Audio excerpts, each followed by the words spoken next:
동맹. 사람의 불행은 아차하는 순간에 일어난다. 마치 공기 속에 보이지 않는 균이 떠돌고 있다가 손가락 끝에 닿는 것과 마찬가지다. 나의 경우에는 그것은 도쿄지방법원의 복도에서 일어났다. 뭔가 볼 일이 있어서 그 복도를 지나고 있는데 저쪽에서 동업자인 구스노다 변호사가 옆구리에 불룩한 보따리를 안고 불이 나게 오는 것과 마주쳤다. 우리는 거기서 선체로 이야기를 했다. 몹시 바쁜 것 같네. 아, 국선 변호를 너무 많이 맡았어. 구스노다 변호사는 옆구리에 보따리를 축혀 보였다. 말할 것도 없이 사건 서류가 들어있는 것이다. 자네는 정력가니까 뭐 어떻게든 해내겠지. 그건 괜찮은데 약간 곤란한 일이 생겼어. 센다이에 계시는 어머니가 위독하다는 연락이 왔거든. 워낙 오랫동안 누워 계셨던 노인네라서 이번에는 잘못될지도 몰라. 그래서 이번에는 나도 한 2, 3일 정도 갔다 오고 싶은데 보다시피 이렇게 일거리를 안고 있단 말이야. 그는 얼굴을 흐리며 말했다. 그런 연고로 해서 나는 그를 돕게 되었다. 국선 변호라는 것은 돈이 없기 때문에 변호사를 위촉하지 못하는 피고인을 위해 국가가 비용을 내서 변호를 담당케 하는 것이다. 따라서 법정 수임료는 엄청나게 쌀 수밖에 없다. 사건 수량에 요령을 부리지 않으면 수지가 맞지 않는다. 국선 변호인은 변호 방식이 소홀하다느니 거칠다느니 하는 비난을 받게 된다. 분명히 심한 경우에는 제대로 기록 서류도 보지 않고 육감으로 법정에서 변론을 펴는 변호인도 있게는 있다. 그러나 모든 국선 변호인이 다 그런 것은 아니다. 이 구스노다는 야심적인 변호사다. 게다가 나도 가난한 피고를 위해서 일하겠다는 정의감이 있었다. 구스노다는 내가 돕겠다고 하자 몹시 기뻐하면서 그렇다면 재미있는 사건이 있으니까 그것을 담당해 주지 않겠느냐 하고 사건 하나를 넘겨주었다. 그것이 바로 아니 렌페이가 관련된 여자 살인 사건이었다. 제2회 공판은 이틀 후에 열린다는 것이다. 구스노다는 복도의 구석진 데서 사건 내용에 관해 간략하게 요점을 이야기했다. 그 이야기에 의해서 나는 그가 이 사건을 재미있다고 말한 뜻을 알게 되었다. 그는 그 기록 서류를 나중에 내 사무실로 보내주겠다고 했다. 저녁 때 내가 사무실로 돌아오자 벌써 구스노다한테서 사건 서류가 와 있었다. 내 일을 도와주고 있는 오카하시 유키코가 보따리를 풀어서 검사의 기소장을 읽고 있었다. 선생님, 이거 어떻게 된 거예요?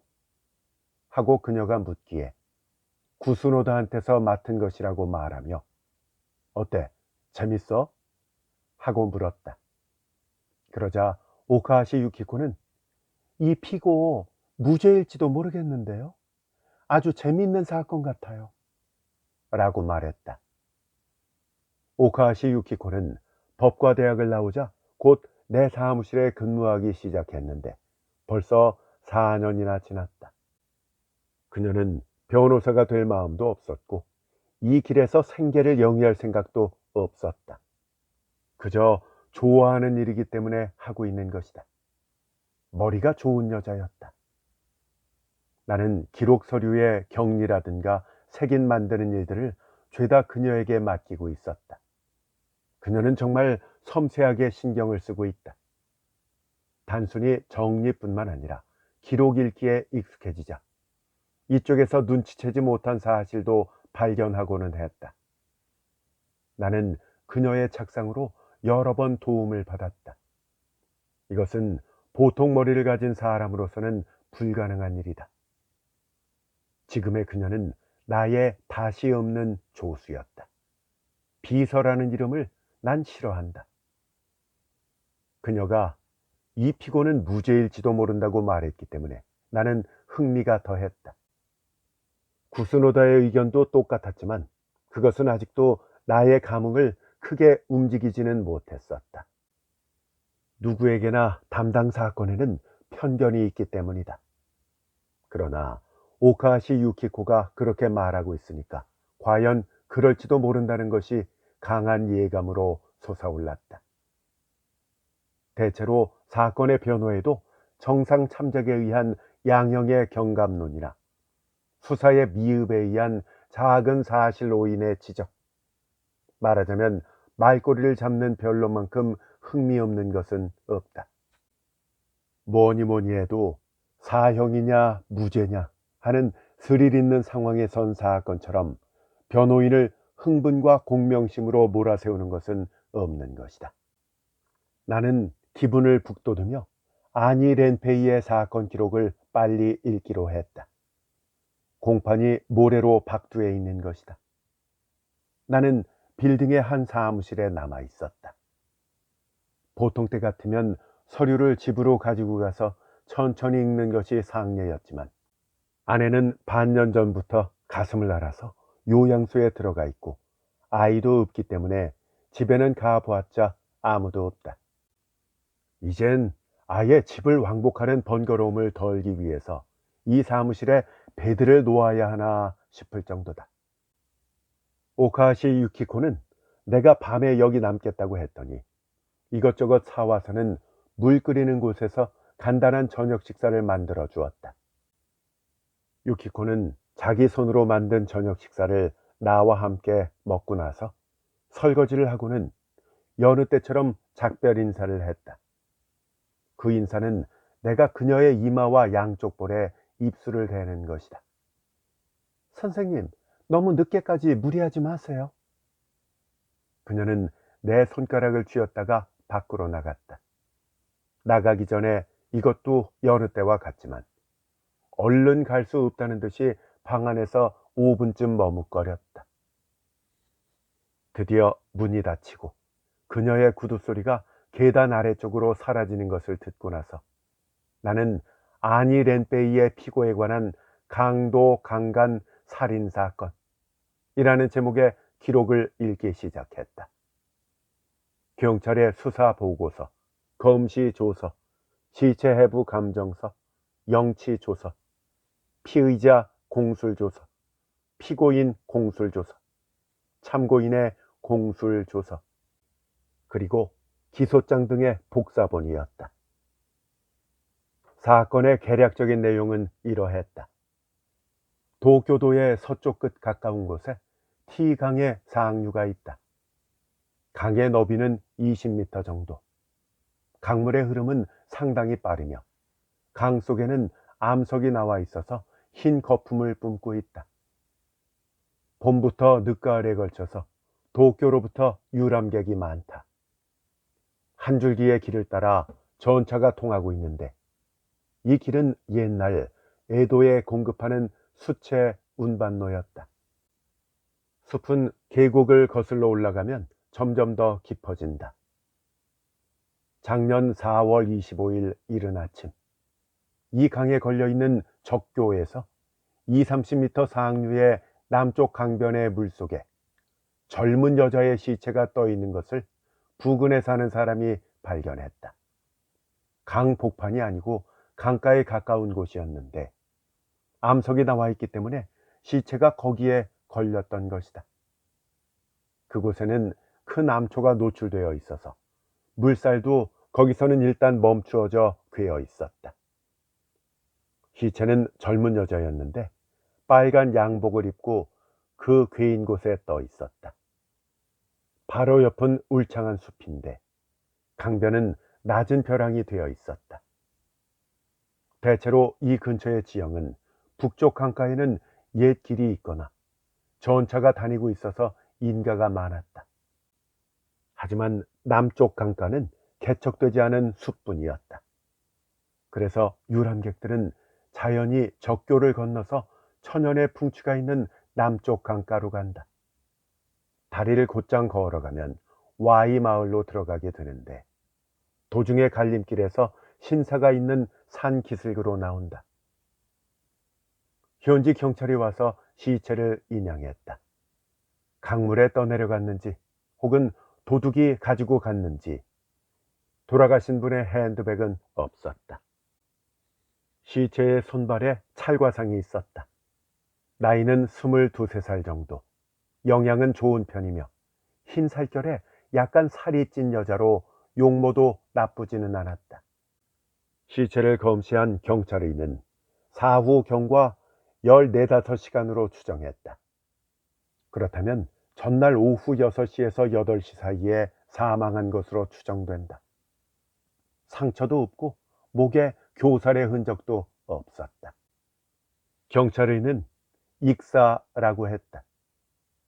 시체는 해부를 위해서 다치가와 병원으로 이송되었는데 소지했던 것으로 짐작되는 핸드백이 없기 때문에 신원을 확인할 수가 없었다. 의복에서도 아무런 단서를 얻지 못했다. 그러나 이 지방 사람은 아니고 한눈에 그날 도쿄에서 놀러온 여자라는 것을 알 수 있었다.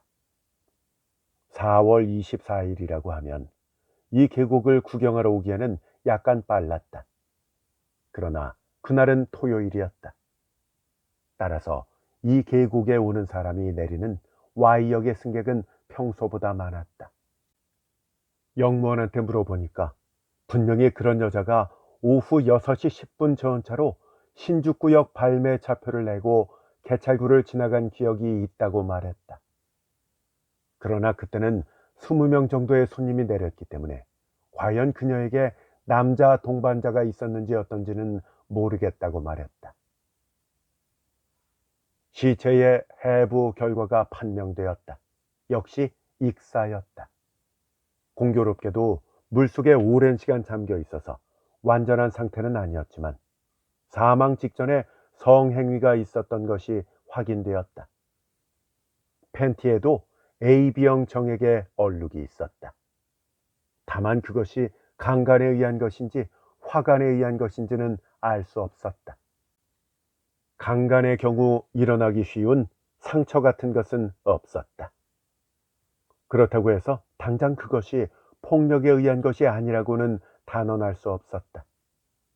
손발의 찰과상에 그녀의 저항을 추정케 하는 것이 있었기 때문이다. 누구나의 공통된 생각은 그 여자가 결코 혼자서 도쿄에서 와서 그곳을 구경하지는 않았을 것이라는 것이다. 반드시 남자 동반자가 있었을 것으로 추정했다. 24일 오후 6시 10분 전차에서 내린 손님이라는 영무원의 증언에 틀림이 없다면 구경하러 온 것은 아닐 것이다. 그 시각이면 이미 근처가 캄캄해질 무렵이었다. 그 영무원이 공교롭게도 기억을 하지는 못했지만 같이 내린 20명의 승객 속에 상대가 있을지도 모른다는 가능성은 강했다. 개찰구를 지나간 20명 중 절반 이상이 남자였는데 현지 사람들은 아니었다. 그중 7, 8명은 젊은 남자였다고 영무원은 말했다. 이 부근에는 그런 유람객과 아베크족을 위해서 강가의 몇 군데에 여관이 세워져 있었다. 형사들이 여관과 음식점, 토산품 가게 등을 조사했지만 단서는 나오지 않았다. 그러나 어두컴컴할 무렵에 여자가 혼자서 그런 장소에 구경을 올 까닭이 없으니까 반드시 아베크족일 것이다. 날씨가 포근해지면 여관에는 들지 않고 강 쪽의 깊은 숲속에서 포옹하는 남녀도 적지 않았다. 마을의 젊은 남자들 중에는 일부러 그것을 보러 가는 자도 있었다. 그러던 차에 유력한 목격자가 나타났다. 적교 다리의 북쪽 동편에 숫 도매상이 살고 있었다. 그 집 딸이 24일 오후 7시 이전에 뒷문을 닫으려고 할 때 적교 다리를 건너가는 빨간 양복의 여자와 그 옆에 붙어 걸어가는 남자의 모습을 보았다는 것이다. 이 집의 위치에서 보면 적교는 비스듬히 보인다. 어떻게 그 시각을 정확하게 기억하냐 하면 텔레비전의 7시 뉴스 직전에 일기예보를 같이 시작한 때였다는 것이다. 문을 닫으면서 아나운서의 목소리를 들었으니 틀림없다고 그 집 딸은 말했다.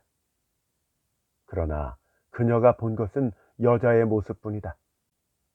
그 곁을 걷고 있었다는 남자는 때마침 짙어가는 어둠과 여자에게 가리워진 것 같은 위치여서 양복도 뚜렷하게 볼 수가 없었다. 게다가 빨간 옷의 여자도 적교의 중간쯤에서 저쪽을 걷고 있었기 때문에 말하자면 그 빨간 빛깔만이 눈에 남아 있었던 것이다. 숫가게 딸은 이런 시간에 구경도 아닐 테고 또 다음 마을로 가는 사람도 아닌 것 같은데 이런 계절에 벌써 아베크족이 숲속으로 가는가? 하고 뒷문에 댔던 손을 멈추고 한참 동안을 바라보고 있었다고 한다. 그렇다면 그 여자가 Y역에 내린 것이 6시 10분이니까 약 45분에서 50분가량의 간격이 있다. 그동안 그녀는 무엇을 하고 있었을까? 이 수수께끼는 아직 풀리지 않았지만 아마도 같이 걷고 있었던 남자가 다음 전차로 오는 것을 기다려 Y역 근처에서 서성거리고 있었던 것이 아닌가 하고 상상이 되었다. 이 Y역 근처는 상점가가 즐비해서 그 시간에는 상당한 통행인이 있었다. 이 근처의 중심지인 것이다. 그래서 서성거리고 있던 그녀의 모습도 별로 남의 눈을 끌지 못했을지도 모른다. 어쨌든 수도매상 딸이라는 이 목격자의 증언으로 젊은 여자가 남자와 함께 7시 전에 적교를 남쪽으로 건너간 것만은 확실해졌다. 여자의 시체가 떠있던 현장과 적교의 남단과는 약 20-30m의 거리였다.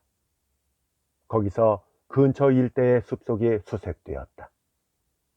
결국 핸드백은 나오지 않았지만 익사한 곳에서 상류 쪽으로 한 50m 지점에 잡초가 몹시 헝클어져 있는 것이 발견되었다.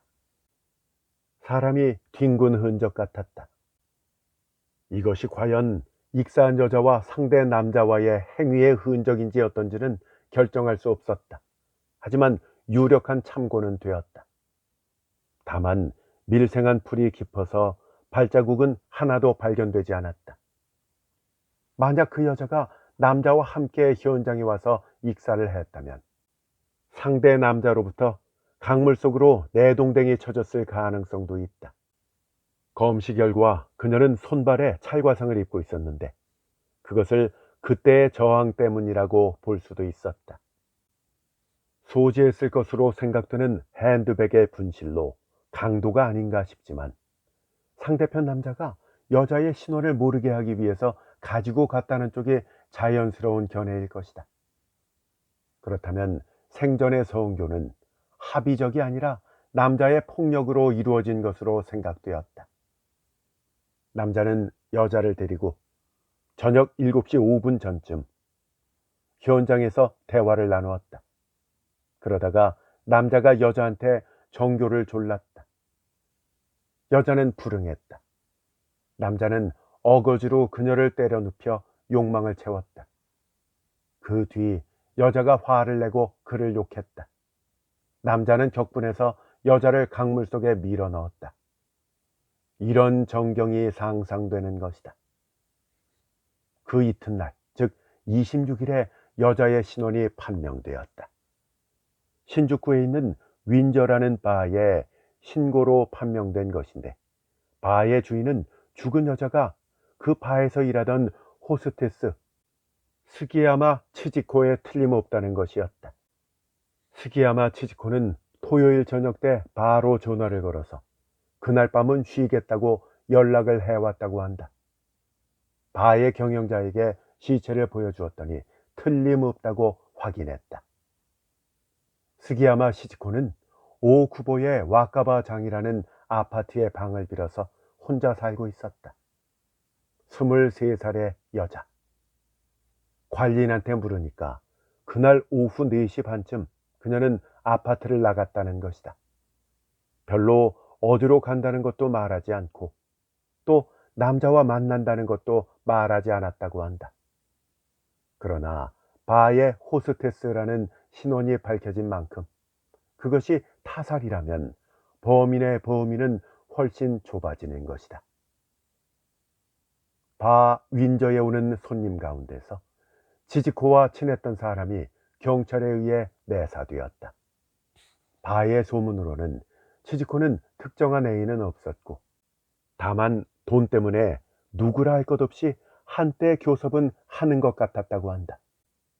그렇다면 그녀가 토요일 저녁 때 Y 계곡으로 간 것도 알만하다. 역시 돈 때문에 남자의 유혹을 받았다고 생각되었다. 그렇게 되면 그녀의 죽음 직전의 성교는 폭력에 의한 것이 아니라 합의에 의한 것으로 기울어질 것 같다. 다만 그 뒤에 싸움이 벌어졌다면 그건 대략 금전상의 문제라는 추정이 강해진다. 즉, 그녀가 요구한 돈이 너무 많아서 상대 남자가 화를 내서 싸움이 시작되어 그런 범행을 저지른 것이 아닐까. 그 설을 굳히듯이 오후 7시가 지나 현장에서 여자의 고함 소리를 들었다는 사람이 나왔다. 살인의 선은 점점 유력해졌다.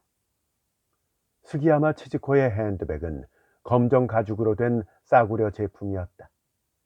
그 안에는 언제나 1,000엔이나 2,000엔 정도밖에는 넣어져 있지 않았다고 한다. 현금은 모두 은행에 맡기고 가지고 다니는 것은 거의 없었다는 것이다. 만약 그것이 사실이라고 한다면 강도설은 와해된다. 그러나 그녀는 항상 목에다가 가느다란 은줄의 펜던트를 걸고 있었다고 한다. 그날 외출할 때도 관리인이 그것을 보았다. 아파트의 관리인 말이다. 그 펜던트는 그녀가 전에 손님한테서 얻은 것인데 타원형의 비너스상이 릴리프 되어 있는 이탈리아제 제품이다. 속을 열면 작은 사진 같은 것을 끼우게 되어 있다. 그녀는 애인 대신에 죽은 어머니의 사진을 넣고 있었다고 한다. 이것도 눈에 띄지 않는 것을 보면 역시 신원을 모르게 하기 위해서 상대가 줄을 끊어가지고 도망쳤는지도 모른다. 은줄은 실처럼 가느니까 조금만 힘을 주어도 끊어지기 쉽다.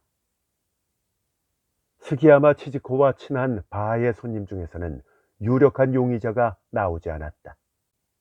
윈저는 규모가 작은 바라서 단골도 정해져 있었다.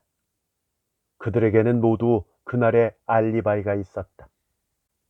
다만 치즈코는 처음 온 손님이라도 돈만 있으면 그날 밤으로도 여관으로 가고는 했기 때문에 상대가 단골로만 한정되어 있지는 않았다. 그러나 그 바에 한두 번 정도 온 손님이라면 이름도 알 수가 없어서 찾아낼 도리가 없었다. 3, 4일이 지나서 관할서의 수사는 다시 현장 부근의 탐문 수사로 방향을 돌렸다. 이렇게 해서 떠오른 것이 바로 아니 렌페이라는 사람이었다. 아니 렌페이는 가고시마현 태생인데 32살이었다. 그는 적교다리 북쪽에서 동쪽으로 2km 떨어진, 즉 티강의 하류 쪽에 있는 슌슈장이라는 여관의 고용인이었다. 고용인이라고는 하지만 머슴 비슷한 것으로 목욕탕 청소나 뜰 청소, 바깥 심부름 같은 보잘것없는 일을 하고 있었다. 그는 독신자였는데 이 집에 2년 전부터 고용돼 입주하고 있었다. 그 전까지는 셴슈의 자그마한 금속 공장에서 직공으로 일해왔다는데 그 공장이 도산하는 바람에 신문에서 슌슈장의 구인 광고를 보고 이리로 온 것이었다. 아니 렌페이가 수사선에 오른 이유가 있었다. 24일 오후 7시 35분에 그가 한 길의 서쪽, 즉 상류 쪽에서 혼자 불이 나게 돌아오는 것을 본 사람이 있었기 때문이다. 그가 일하던 여관 슌슈장의 옆집에 사는 주부가 그것을 보았다고 한다. 시간이 이렇게 확실한 것은 그 주부가 도쿄에서 오는 손님이 있어서 도착 시간을 걱정하면서 손목시계를 보고 있다가 눈을 들었을 때 아니의 모습을 보았기 때문에 틀림없다는 것이었다. 그녀는 자기 시계는 정확했다고 주장했다. 그녀는 아니한테 말을 건넸는데도 그는 모르는 척하고 당황한 듯이 슈슈장에 들어갔다고 했다. 항상 농담을 잘하는 사나이인데 수상쩍다고 생각했다는 것이다. 이런 귀한 말이 수사관의 귀에 들어왔다. 춘슈장의 조사를 해보니 아니는 24일 오후 6시 10분쯤 투숙객의 심부름으로 역전 카메라점으로 필름을 하나 사러 갔었다. 그 시각은 스기야마 치즈코가 역에서 전차를 내렸을 때다. 그때 공교롭게도 자전거를 다른 사람이 타고 나갔기 때문에 그는 투덜거리면서 걸어서 갔다고 한다. 슌슈장에서 역전으로 가려면 일부 도로공사 중인 개천길을 따라 1km쯤 서쪽으로 가다가 도중에서 북쪽으로 꺾인 언덕길을 다시 1km쯤 걸어야 한다. 보통 걷는 속도로 카메라점까지는 약 30분이 걸린다.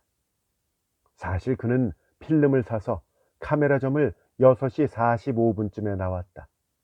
필름을 산 시간은 약 5분. 그런데 이 카메라점에서 스기야마 치즈코의 익사체가 뜬 곳 또는 풀이 헝클어져 있던 장소까지는 역전의 갈림길을 지나더라도 적교다리 같은 것이 있어서 도보로 16분은 걸린다. 이 갈림길은 좁고 꾸불꾸불해서 통칭 A거리라고 불리고 있다. 그리고 이 현장에서 슌슈장까지 도보로 돌아오는 데는 한 20분 정도 걸린다. 슌슈장에서 역전 카메라점을 왕복하는 데는 이상과 같이 1시간이면 충분하다. 즉 가는데 30분, 오는데 30분. 그리고 카메라점에서 필름을 사는 시간을 쳐서 총 65분이면 충분한 것이다. 그런데도 아니 렌페이는 슌슈장을 5시 10분에 출발해서 7시 35분에야 슌슈장으로 돌아왔으니 그는 왕복에 약 80분을 소비한 것이다. 가는 시간은 보통이었지만 돌아오는데 50분이나 걸린 것이 된다. 그렇다면 20분 동안의 시간이 공백이 생긴다. 20분이라면 어떤 행동을 하기에는 상당히 여유 있는 시간이라는 것이 수사당국의 생각이었다. 이렇게 해서 아니 렌페이는 수사본부의 주목을 받게 되었다. 그러나 이것만으로 그를 검거할 수는 없었다. 수사관이 슌슈장에 있는 그를 계속 내사하다가 약간 가능성이 있는 방증을 얻게 되었다. 그의 담배꽁초를 주어서 감정에 돌린 결과 혈액형이 AB형인 것이다. 스기야마 치즈코의 시체에서 나온 정액과 같은 형이었다. 혈액형에는 분비형과 비분비형이 있는데 비분비형에서는 혈액형이 나타나지 않는다고 한다. 가령 혈액형이 A형인 사람의 경우 그것은 혈액에서는 판명이 되지만 분비물에서는 판명이 되지 않는다. 아니 렌페이의 경우는 분비형이며 범인으로 여겨지는 남자도 분비형이었다. 다만 시체에서 채취된 정액은 피해자의 분비물과 섞여 있기 때문에 이에 따른 영향도 생각하지 않으면 안 된다. 이에 관해서는 나중에 얘기할 것이다. 결국 수사본부에서 아니 렌페이를 체포했다. 이때의 아니 렌페이의 답변은 이러했다.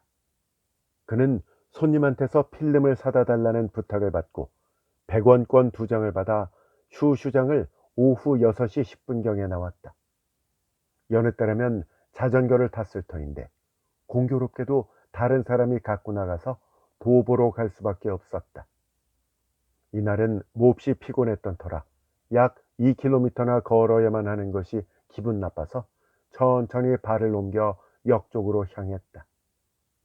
도중에 역으로 향하는 모퉁이길 앞에서 안면에 있는 어떤 마을 사람과 스쳐갔다. 서로 짧은 인사를 했다. 다시 한 길의 갈림길에서 역 쪽으로 가는 도중에 다른 여관의 여종업원과 만났다. 그녀와도 두세 마디 말을 나누었다. 필름을 사고 돌아오는 길에서는 상가의 진열장을 들여다보며 왔다. 그런 일로 보통 때라면 왕복 1시간으로 충분하지만 천천히 걸었기 때문에 시간이 더 걸렸다는 것이다. 그의 진술에 따라 도중에서 만났다는 마을 사람과 모 여관의 여종업원이 소환되었는데 두 사람의 증언은 그가 말하는 것과 틀림이 없었다. 처음에 만난 마을 사람은 6시 25분경에 그와 만났다고 말했고 모 여관의 여종업원은 6시 40분 가까이였다고 말했다. 아니의 보행 속도는 이 두 사람의 증언으로 확인되었다. 하지만 아니의 혈액형은 틀림없이 AB형이었다. 다음으로 아니의 본적지에 조회를 했더니 그는 전과 2범이었다. 하나는 사기죄, 또 하나는 싸움으로 인한 폭행죄였다. 호적 등본에는 전과는 기입되어 있지 않았지만 본적지의 읍사무소에는 범죄인 명부에 기재되어 있었다. 안희를 중요 참고인으로서 수사본부에 구류하고 있는 동안 경찰은 그가 살고 있는 슈슈장의 방을 강제로 수색했다. 그러나 스기야마 치즈코를 죽였다는 증거는 아무것도 나오지 않았다. 그런데 그 직후에 굉장한 것이 발견되었다. 슌슈장의 여종업원인 가마다 스미코라는 여자가 범행 당일이라고 생각되는 24일 밤에 아니한테서 받았다고 하면서 가느다란 은줄이 달린 펜던트를 경찰에 제출해 온 것이다. 펜던트는 표면에 비너스 측면상이 부각되어 있었는데 속을 열어보니 피해자의 어머니인 어느 노파의 사진이 끼어져 있었다. 수사본부는 즉각 안희를 살인범으로 단정하고 구속영장을 받아 본격적인 취조로 들어갔다. 그 부분에서의 안희의 공수를 보면 다음과 같이 되어 있었다. 저는 카메라점에서 손님한테 부탁받은 필름을 산 다음에 그곳을 나왔어요. 그때 카메라점 정면에 있는 시계가 6시 45분을 가리키고 있었어요. 벌써 그렇게 됐나 하고 점원한테 물었더니 그 점원도 돌아서서 그 시계 바늘을 쳐다보았어요. 그 뒤에 왔던 길을 천천히 되돌아갔는데 아까도 말씀드린 것처럼 그날은 몹시 피곤도 했고 또 마침 자전거도 없고 해서 좀 천천히 돌아가려는 기분이 들었어요. 여관에 돌아가면 곧 일을 또 해야 되기 때문에 상가의 진열장을 들여다보면서 천천히 걸어갔던 것입니다. 근데 A거리로 들어서는 길목에 세이코당이라는 시계점이 있었어요. 나는 그 진열장 속의 시계를 한 5분쯤 들여다보았고요. 그것은 내 시계가 하도 오래된 것이라서 새 것이 갖고 싶었기 때문이기도 했어요. 그래, 한참 동안 그걸 보고 난 다음에 문득 발밑을 보니까 그 가게 모퉁이에 뭔가 하얗고 작은 물건이 떨어져 있는 것이 보였어요. 주워 보니까 그건 여자들이 흔히 목에 걸고 다니는 펜던트였어요. 서양 여자의 옆 얼굴이 새겨져 있더군요. 전부터 여기 떨어져 있었지만 미처 통행인들의 눈에 띄지 않아서 남아있던 것으로 생각했었어요. 좌우를 살펴보았는데 그걸 떨어뜨렸을 만한 사람이 보이질 않아서 그걸 그냥 무심코 호주머니에 넣고 말았어요. 돌아오는 길에서는 공교롭게도 아는 사람과 만나지를 않았어요. 그런 일로 슈슈장에 돌아온 건 아주 늦은 시각이 되었던 거고요. 분명히 옆집 아낙네한테서 무슨 말을 들은 기억은 있습니다만 심부름 갔던 시간이 약간 늦었기 때문에 그저 걷는 데만 마음이 급했던 거예요. 나는 사온 필름을 호주머니에서 꺼내서 여종업원인 가나다 스미코에게 대신 갖다 주라고 부탁하다가 문득 한쪽 호주머니에 뭔가 들어있는 걸 느끼게 되었어요. 그게 바로 펜던트였어요. 그 주웠던 거 말입니다. 그래서 그걸 그 애한테 줄까 생각했었어요. 하지만 뭔가 그런 걸 주면 이상하게 여겨질 것 같아서 좀 더 있다가 기회를 봐서 주기로 작정했었어요. 가마다 스미코는 언제나 나를 비호해 주었기 때문에 왠지 모르게 좋았던 것이에요. 그 뒤 아마 한 밤 10시쯤 되었을까요? 목욕물을 보기 위해서 별관으로 가는 도중에 별관 현관에서 나오는 가마다를 만났어요. 바로 거기서 호주머니 속에 있던 펜던트를 꺼내서 이건 저 앞에서 주운 건데 너 갖고 싶으면 내가 줄게 하면서 건네주었어요. 그러자 가마다 스미코는 고맙다고 하면서 그걸 보고 이건 외제인 모양이니까 소중히 간직하겠다고 치사를 하더군요. 다시 한번 말씀드리지만 그 펜던트를 A거리 입구 바로 앞에 있는 시계점의 진열장 앞에서 주었던 겁니다. 절대로 남의 물건을 훔친 것이 아니에요. 여 종업원 가마다 스미코의 증언도 아니 램페이의 증언과 일치하고 있었다. 아니가 7시 반경 슌슈장에 돌아왔을 때 어떤 모습을 하고 있었던가 하는 취조관의 신문에 그녀는 이렇게 말하고 있었다. 아니 씨는 그때 약간 숨결이 가쁜 모양이었어요. 왠지 침착하지 못한 것 같았고요. 내가 그 펜던트의 일을 빨리 형사님한테 말하지 않았던 건 설마 그것이 강에서 죽은 여자의 물건일 줄을 몰랐기 때문이죠. 아니 씨가 경찰의 취조를 받게 된 뒤에야 이런 걸 가지고 있다가는 무슨 화가 미칠지도 모른다고 생각해서 경찰에 신고하게 된 겁니다. 아니 씨는 저한테 펜던트를 줄 때 그저 이런 걸 주었는데 좋다면 너한테 줄게 라고 말했을 뿐이에요. 그래서 그때 별로 수상한 기미는 없었고요. 뭐라고 하든 유력한 증거가 나왔으니까 아니 렌페이의 용의는 결정적으로 되었다. 그는 결국 기소되었다. 그리고 검사의 기소장을 읽어보니까 피고인 아니 렌페이의 죄상을 입증하는 것으로 다음과 같은 점이 열거되어 있었다. 1. 아니는 피해자의 펜던트를 가지고 있었다. A거리에서 주었다는 건 거짓말이다. 2. 피해자의 질환에 남아있는 정액에서 검출된 혈액형은 AB형이다. 이것은 아니의 혈액형 AB형과 일치된다. 3. 슌슈장에서 Y역전의 카메라점까지는 도보로 왕복했다고 하는데 소요시간이 너무 길다. 즉 보통 50분 내지 1시간이면 되는 곳을 78분이나 걸렸다. 이것은 아니가 현장에서 스기야마 치지코에게 범행을 저질렀기 때문이라고 생각된다. 4. 가는 길에서는 아니를 본 목격자가 있지만 돌아오는 길에서는 목격자가 아무도 없다.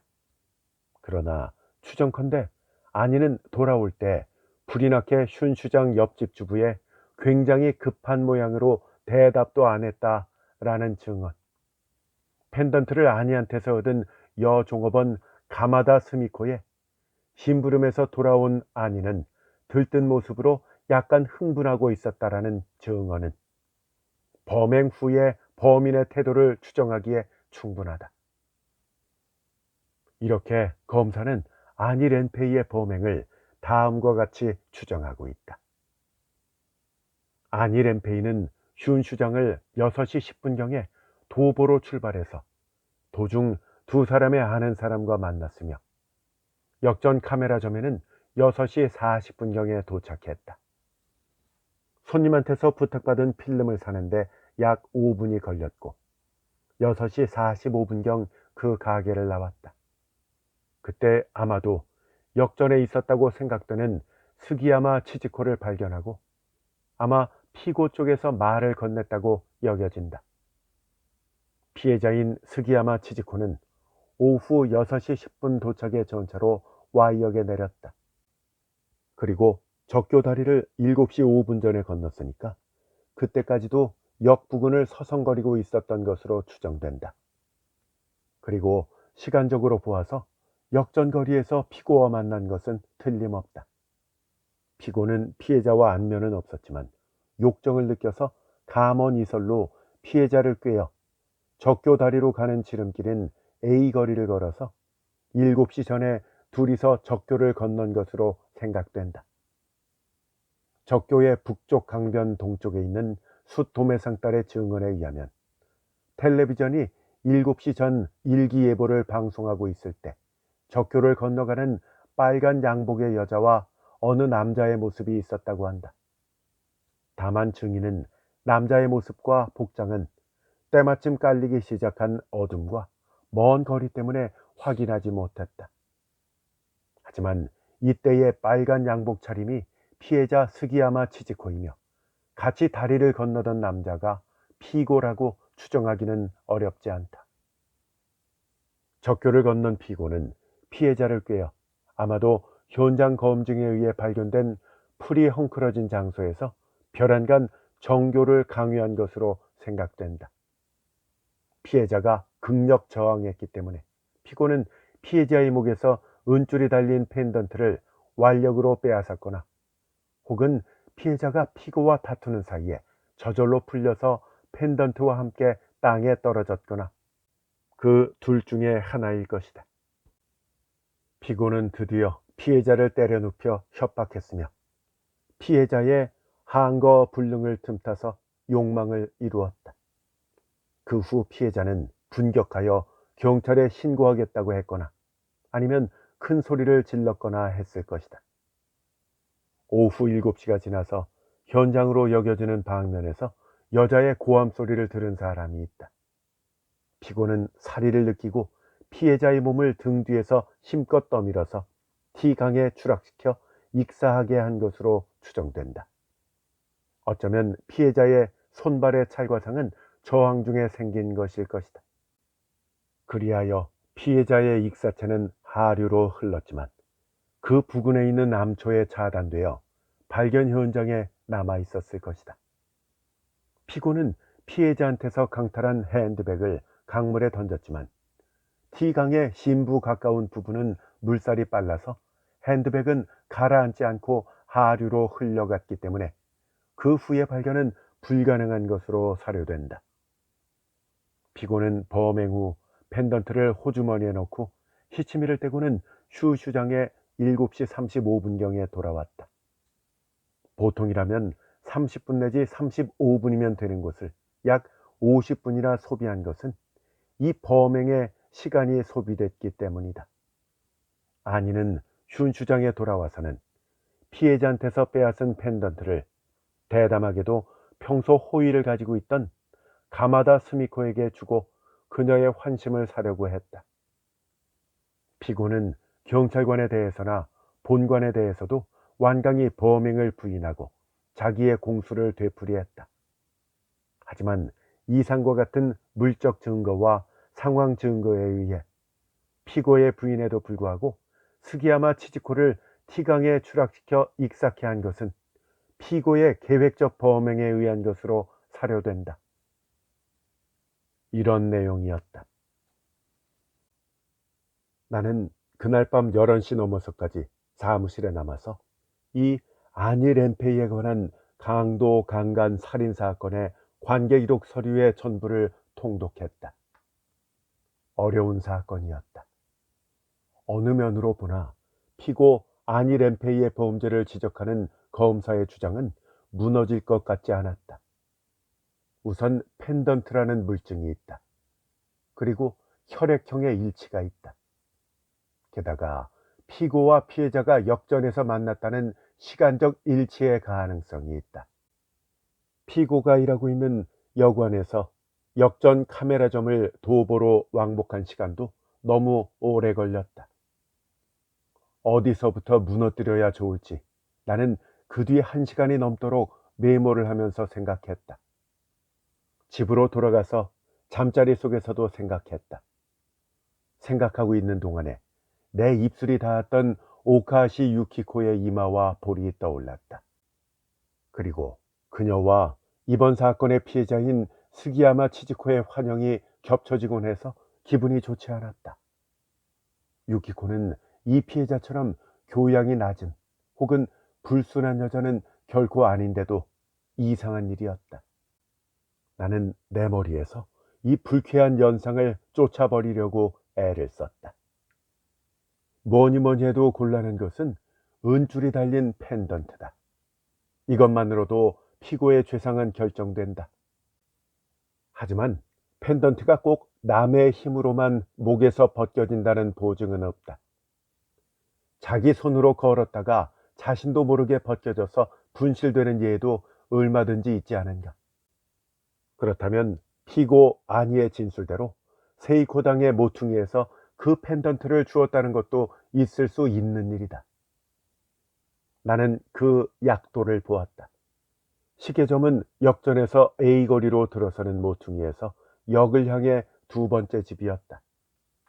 그렇다면 피해자는 적교 다리를 건너 현장으로 갔으니까 응당 A거리를 통과한 것이 된다. 그래서 그 거리로 들어서는 모퉁이 근처에서 펜던트를 떨어뜨렸다고 해도 이유는 성립될 것이다. 그러나 이것은 피고의 주장일 뿐, 재판관을 납득시키기에는 곤란할 것이다. 그 다음은 혈액형 문제. 이것도 감식 결과 피해자의 체내에 남아있는 것과 일치되고 있다. 그러나 피고가 아니더라도 다른 AB형의 남성이 피해자의 죽음 직전에 그녀와 성교를 가졌다면 AB형을 남길 가능성도 있다. 하지만 이렇게 생각을 하더라도 이것은 피고의 무죄를 증명하기에는 설득력이 너무 약했다. 다음으로 약간 유망한 것은 시간적인 문제다. 피고가 역전 카메라점에서 휴수장까지 돌아온 시간은 사실 보통보다는 오래 걸렸다. 그러나 보통 때의 소요 시간으로 생각되는 30분을 표준으로 생각한다면 피고가 소비한 시간은 약 50분, 한 20분 정도의 여유밖에는 되지 않는다. 그런데 고작 20분 사이에 피고가 피해자를 현장으로 데리고 가서 폭력으로 욕망을 이루고 그 후에 다시 피해자를 강물 속에 밀어넣을 수가 있었을까?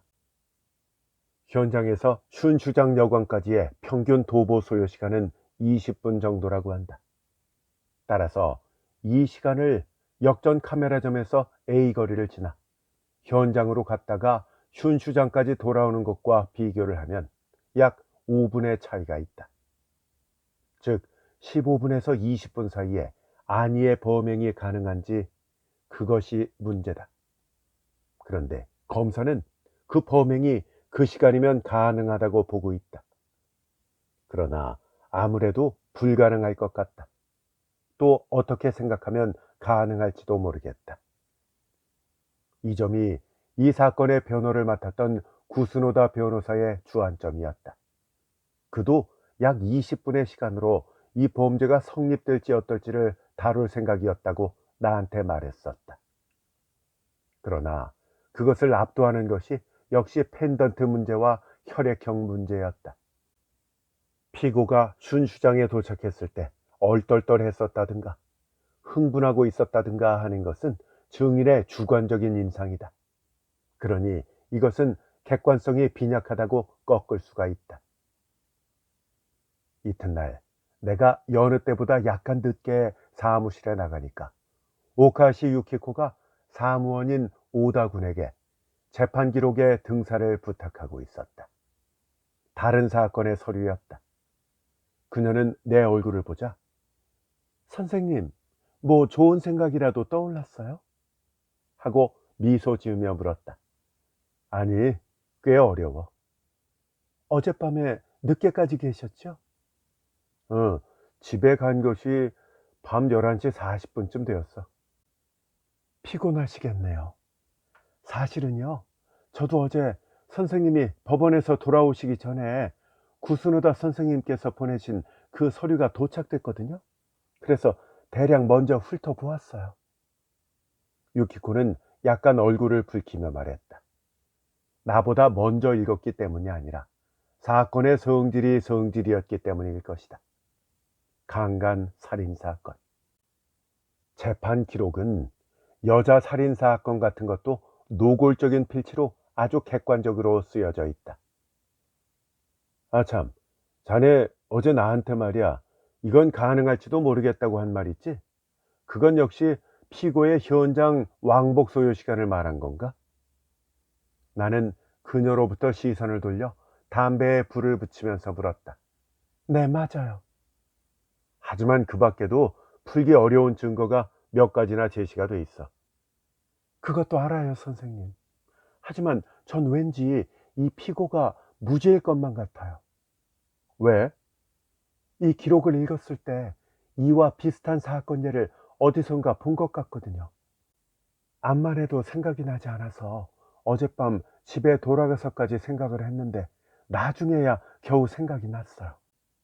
그래서 오늘 아침에 조금 빨리 출근해서 책장을 뒤져보았죠. 자, 이거예요. 유키코는 내 책상의 한쪽을 가리켰다. 그것은 종이가 갈색으로 바래진 헌 서양책이었다. 런던의 법률가 협회가 내고 있는 영국의 저명 형사사건 재판 보고집. 이러한 제목이었다. 700페이지가 넘는 두꺼운 책인데 그 한가운데쯤에 부전지가 끼워져 있었다. 와, 요행이도 이런 걸 찾아냈군.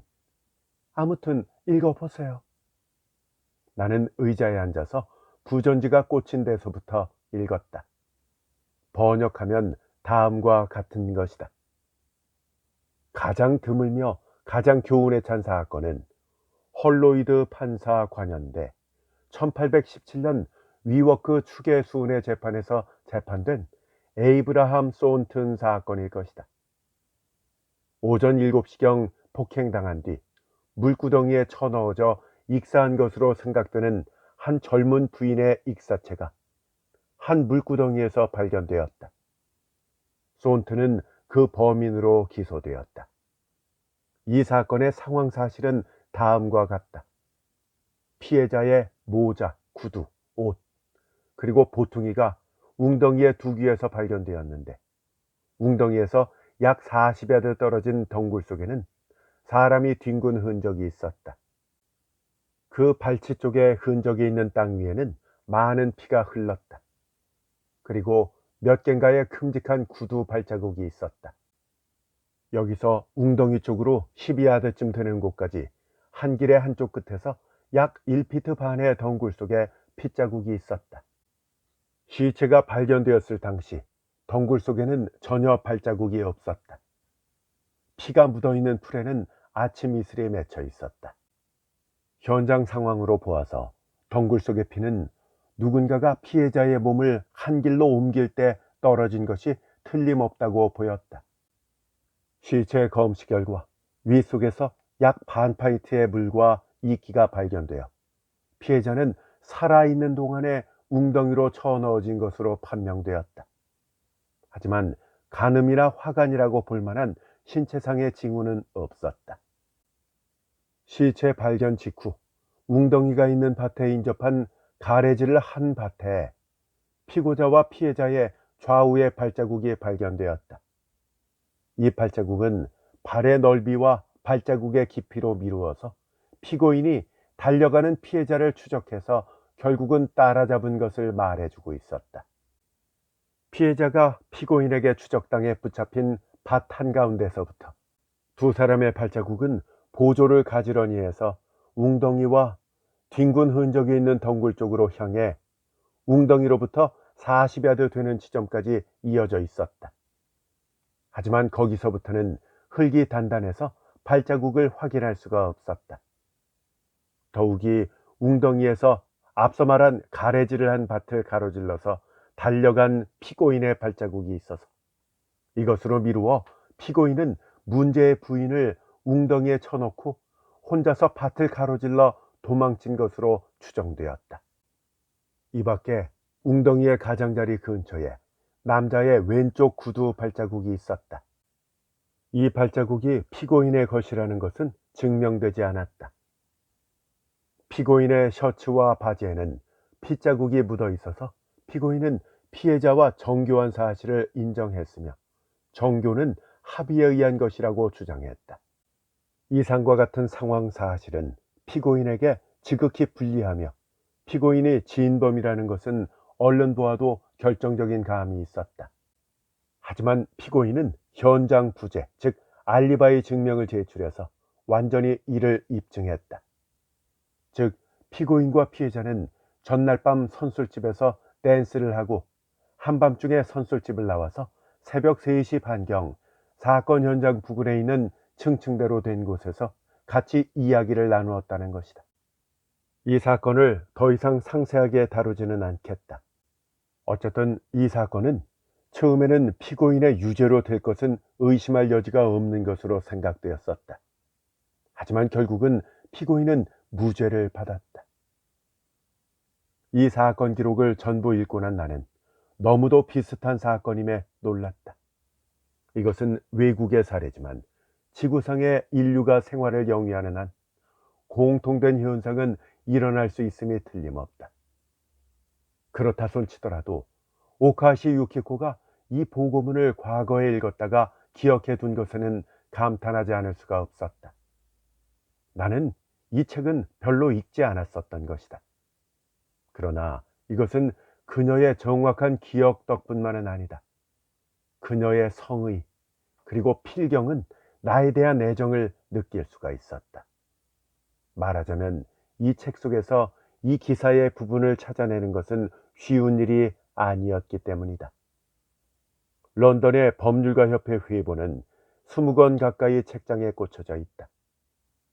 듣자니 그녀는 어제 그 기사가 있었던 것을 생각해내서 오늘 아침은 8시부터 사무실에 나와서 책을 뒤적여 찾아냈다는 것이다. 이상하게도 비슷한 사건이 무죄가 되었다고 생각하니까 나한테도 용기가 솟았다. 그 용기의 태반은 유키코가 나한테 준 것이다. 이때 유키코는 나한테 이런 말을 했었다. 이 사건의 기소장을 읽어보니까 아니 피고는 피해자인 스기야마 치지코 양을 감원으로 꿰어서 현장으로 데리고 갔다고 써있죠. 하지만 그때까지 스기야마 양과 아니 씨와는 전혀 안면이 없잖아요. 여자는요, 처음 보는 남자가 말을 건네오면 본능적으로 경계하는 법이에요. 더군다나 피고는 여관의 고용인이라니까 풍채도 초라했음이 틀림없고요. 그런 남자를 피해자가 덜렁덜렁 따라갈 리가 없다고 생각해요. 쓸쓸한 장소로 더군다나 어두워지는 시간 아닙니까? 피해자는 바의 여자예요. 돈 때문에 바람을 피우는 모양이던데 피고에게는 그런 돈이 없잖아요. 이것은 적절한 조건이었다. 역시 아무리 스기야마 치지코가 바의 여자라고 해도 역전에서 피고인 아니로부터 말이 붙여졌다고 해서 쉽사리 어두워져가는 쓸쓸한 현장으로 따라갈 리가 없다.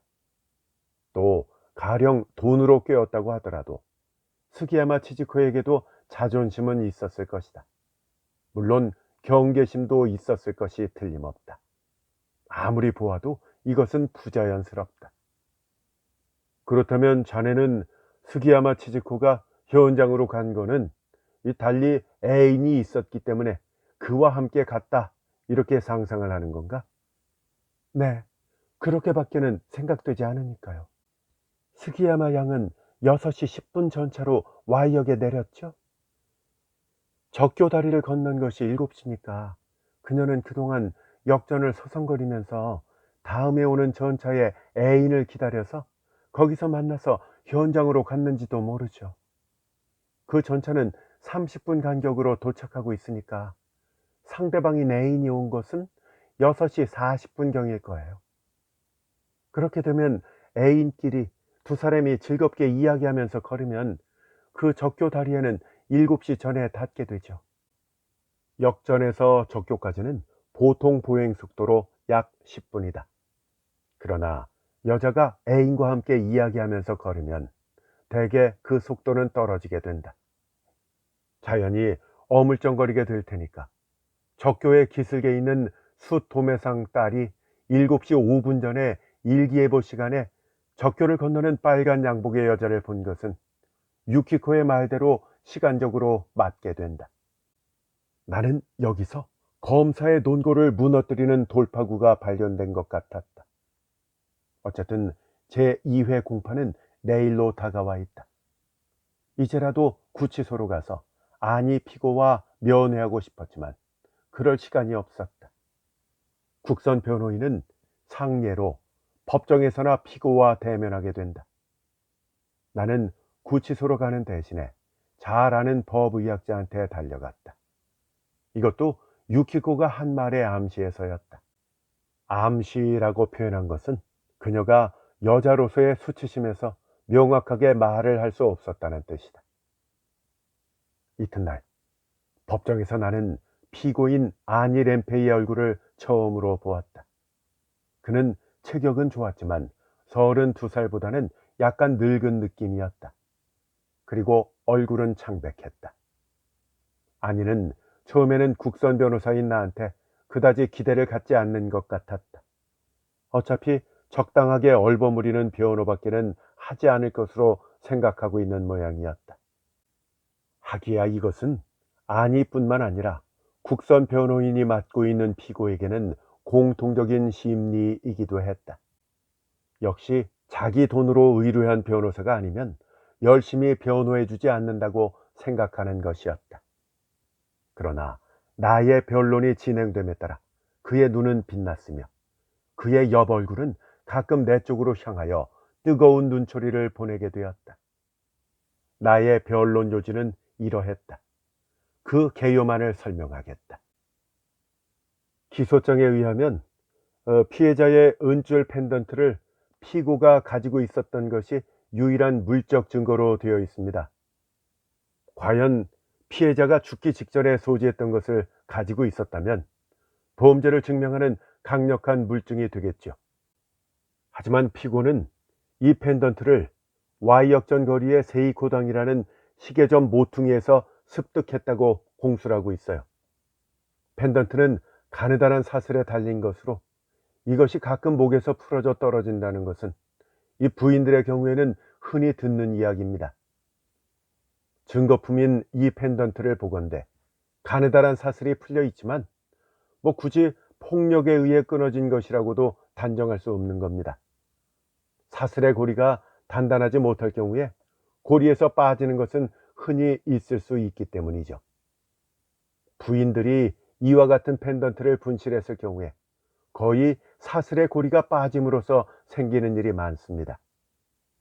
그러고 보면 피해자가 세이코당 시계점의 모퉁이에서 이 펜던트가 벗겨져서 떨어진 것을 깨닫지 못했다는 것도 흔히 있을 수가 있습니다. 즉 피고가 이 펜던트를 가지고 있었다고 해서 그것이 곧 범죄에 결부된다고는 할 수 없는 거죠. 더군다나 피고는 자기가 일하고 있던 슌슈장의 여종업원 가마다 스미코에게 24일 밤 10시경에 이것을 주었죠. 피해자의 사망 시각은 24일 오후 7시에서 8시 사이로 짐작이 되는데 범인의 심리로 피해자한테서 빼앗은 것을 단 몇 시간 뒤에 다른 여자에게 쉽사리 줄 수가 있을까요? 자신의 범죄 증거품이 될 물건을 그 직후에 다른 사람에게 주는 심리가 과연 가능할까? 이런 말입니다. 범인이라면 당연히 경찰의 수사를 예상하고 있을 것이기 때문에 그런 거는 되도록이면 남의 눈에 띄지 않는 곳에 감추는 것이 더 자연스럽지 않을까요? 이것으로 미루어서 피고가 은줄이 달린 펜던트를 길바닥에서 습득한 사실은 여실히 증명되는 것입니다. 다음으로 기소장에 의하면 피해자의 체내에서 나온 정액의 혈액형이 AB형입니다. 그리고 피고의 혈액형도 AB형이고요. 누구나가 이것으로 피고가 피해자를 범했다고 보고 있죠. 그런데 피해자의 혈액형은 A형입니다. 성적 교섭의 경우에 주의해야 될 것은 남성의 정액에 여성의 호르몬이 섞여진다는 점이에요. 이 사건에서는 피해자가 A형이고 피고가 AB형입니다. 피해자의 체내에서 나온 정액은 AB형이지만 이것만으로 곧 피고의 정액이라고 인정하기는 어렵습니다. 왜냐하면 피해자가 A형이기 때문에 만약 여기에 B형의 남자가 있어서 그녀와 성적 교섭이 있었을 경우에 그녀의 지렉이 그것에 섞여지기 때문에 이 검출된 정액은 AB형이 됩니다. 그래서 가령 A형의 여자가 AB형의 남자와 성적 교섭이 있었을 경우도 그 질내에 남아있는 정액은 AB형이 되는 것이죠. 이것은 법의학의 정설로 되어 있습니다. 따라서 본 사건의 경우에 피해자의 체내에서 검출된 AB형의 정액이 바로 AB형인 남성의 것이라고 단정할 수가 없습니다. 어쩌면 그 남성은 AB형이 있는지도 모르죠. 또는 B형이었는지도 몰라요. 요컨대 피해자의 A형을 생각하면 남성은 AB형이라고도 할 수가 있고 B형이라고도 할 수가 있어요. 자, 이렇게 생각을 해보면 피고가 AB형이라고는 해도 곧 진범이다 라고 단정할 수는 없는 것이죠. 그리고 다음으로 피해자는 해부 소견에 의하면 손발에는 찰과상이 있는데 허벅다리 안쪽 외음부 같은 데는 강간의 경우 곧잘 볼 수 있는 피부가 벗겨지거나 피하 출혈 이런 것의 흔적이 없는 것으로 나왔어요.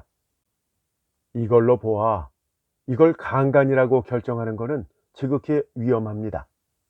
오히려 합의에 의한 정교를 짐작해 하죠.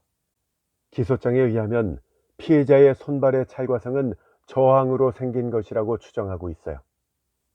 그런데 현장은 숲속입니다. 잡초가 무성한 곳이죠. 이 피해자가 상대인 애인과 정교 중에 그런 나뭇가지나 혹은 가시덩굴 등으로 부상했을지도 모를 겁니다. 어쩌면 피해자가 강물로 떨어질 때 바위 같은 데 부딪혀서 생긴 그런 상처인지도 모르죠. 자, 이상으로 기소장에 있는 물적 증거는 뒤집어졌다고 생각합니다. 이제 다음 상황 증거로 옮겨 보겠습니다.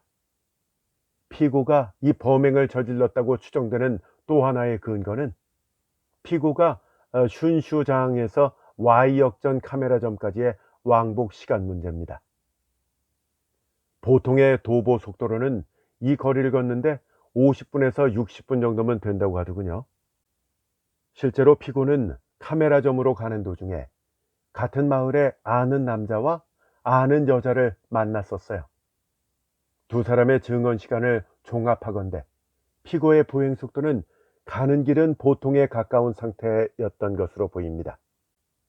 피고의 공술에 의하면 여관에서 심부름을 시켰을 때 공교롭게도 자전거가 없어서 왕복 약 4km를 걸어가야만 할 심리적인 피로를 느꼈다고 말하고 있어요. 뿐만 아니라 피고는 그날 상당히 일을 많이 해서 육체적으로도 피로가 겹쳐 있었다고 말하고 있죠.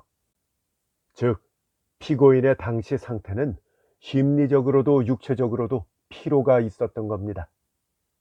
피고는 자전거를 쓸 수가 없었기 때문에 왕복의 도보가 고통스러웠을 거예요. 그러니까 평상시의 도보 속도보다 시간이 더 오래 걸렸다는 건 자연히 해명될 수 있을 것입니다. 기소장에 의하면 피고는 이 카메라점 왕복에 80분을 쓴 것으로 되어 있죠. 이 보통의 왕복 60분을 빼면 약 20분 정도 더 걸린 겁니다. 그리고 이것이 바로 범행 시간이라고 추정되고 있어요. 하지만 고작 20분 사이에 과연 피고가 이와 같은 범행을 해치울 수 있을까요? 검찰관의 추정에 의하면 피고는 카메라점을 오후 6시 45분경에 나와서 피해자를 만나 나란히 통칭 A거리를 지나 적교를 건넜다고 합니다. 이때 피고는 감언으로 피해자를 동행시켰다고 써있더군요. 그래서 다리 옆에 수토매상 딸이 목격한 빨간 양복의 여자와 그 여자와 동반한 남자는 피고일 것이다 라고 추정하고 있는 거죠. 7시 5분 전에 적교를 건넌 피고가 현장에 도착하기에는 적어도 5, 6분은 걸렸을 거예요. 현장은 숲속의 오솔길입니다. 그렇다면 범행 시간은 15분밖에 남지 않죠. 그런데 이 15분에는 현장에서 적교로 돌아오기까지의 5분도 포함이 되어 있으니까 그걸 빼면 피고는 고작 10분 동안에 피해자를 폭력으로 때려 눕혀서 강간을 하고 그 뒤에 강물에 쳐넣은 것이 됩니다. 고작 10분 만에 말이죠. 이것이 10분 동안에 할 수 있는 범행일까요? 검찰관은 그것이 가능하다고 주장하지만 본 변호인은 오히려 불가능을 입증하는 것이라고 생각하고 있습니다. 카메라점에서 통칭 A 거리를 지나서 적교에 이르는 시간은 보통 5, 6분이라고 하지만 피고는 피로에 있는 데다가 피해자인 여성과 동반이라서 암만 해도 보통 때의 보행 속도보다 느렸다고 봐야 됩니다. 그렇게 되면 이 범행의 10분간이라는 것은 더욱 단축될 수밖에 없겠죠. 본 변호인이 현지로 가서 실제로 답사를 했는데요. 슌슈장에서 A 거리를 지나 이 도중에 갈림길에서 Y역을 향해서 카메라점에 도착하는데 약 30분이 걸리더군요. 그리고 카메라점에서 통칭 A 거리를 지나 적교를 건너서 범행 현장으로 보이는 숲속의 풀이 헝클어진 장소까지는 20분 정도 걸렸어요. 그리고 다시 현장에서 슌슈장에 돌아오는 길은 25분이 걸렸고요. 슌슈장 근처는 당시 도로공사 때문에 길이 나빴으니까 더더구나 시간이 더 걸렸겠죠. 즉 아무런 피로와 나태 조건을 갖지 않은 이 본 변호인의 보행으로도 검찰관이 추정한 경로의 왕복에 무려 75분이 소요됐습니다. 이때 본 변호인은 조금도 쉬지 않았고요. 현장에 가서도 쉬지 않고 왕복한 겁니다. 자, 이로써 피고가 이 범행을 그 왕복 소요 시간인 약 80분 동안에 해치울 수는 없다는 것이 판명되었을 것입니다.